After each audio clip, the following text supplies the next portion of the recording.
parents. This is Lucky Mommy, single mom of 3 teenagers, and welcome to my chaos. I asked baby girl if she was going to need my help putting on her mask before I put on mine. And she looked at me funny. She said, "Mom, you have to put on yours first." I spent years as a crisis planner, and baby girl reads the airplane safety manual with me in every flight before we take off. And it sounds like she's paying attention. As a new mom, they tell you nap when they nap. And this is the first point of self-care that we refuse to learn as parents.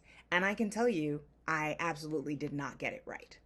In fact, I got to be really good at driving through every possible item in my to-do list while the kids were sleeping. I got so productive that the only downtime I had was the train to and from work.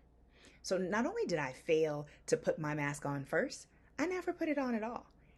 Everything was geared towards the kids. My food was leftover food from their plates. My activities were chasing them and other kids around in their activities. And my sleep was non-existent. And I remember once watching my sister-in-law sit, and she was just reading while her kids were running around. And I asked her, how are you just sitting there when there's all this stuff to be done? And so clearly I was being judgy, right? And I hadn't learned how to sit still since the kids were born, right? And she said to me, "I can't just tell them to read. I have to model reading." So letting them see me spend my downtime with a book in my hands means, one, I get to enjoy the book, but two, they get to see that this is a thing that people do when they relax and when they have time to themselves. So light bulb moment, right? But it would be years before I was able to really do that myself. In 2010, I stopped eating meat. And that's probably when I stopped surviving on their leftovers and became intentional about cooking real food for me. Last year, I was out shopping with a friend of mine, and after hearing me ask if every single body care product contained nuts, and they literally all have like shea butter or cocoa butter in them, my friend said to me, "Everything doesn't have to be for your daughter. You can get something for yourself." So I did. Sometimes after work, I take myself to dinner. I go to a quiet restaurant and I ask for a table in the corner. I order a nice glass of wine. I eat multiple courses. I have dessert. And I sit there and I read a book, like a real paper book. And taking myself out for this date is an amazing indulgence. Last week, I had a work day that I knew was going to be intense. I had events all day long. I had 3 overlapping lunches, and then I had 3 overlapping drink dinner events. I knew I was going to come home completely drained and I would be a monster.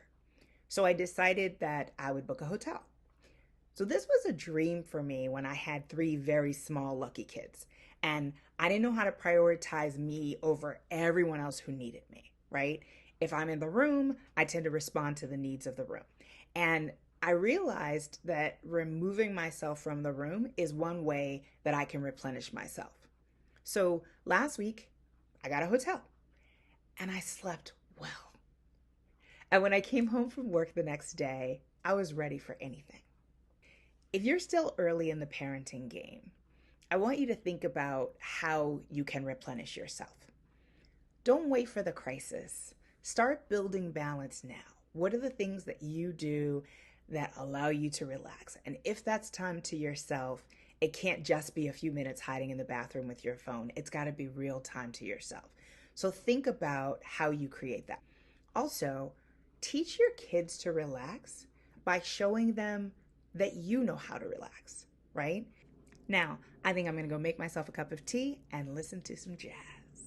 Let me know how it goes. Comment with questions, feedback, and new topics. Like, subscribe, share, and follow me on Insta at Lucky Mommy. And thank you for joining me on this quest to raise a thriving future generation. I'll see you soon.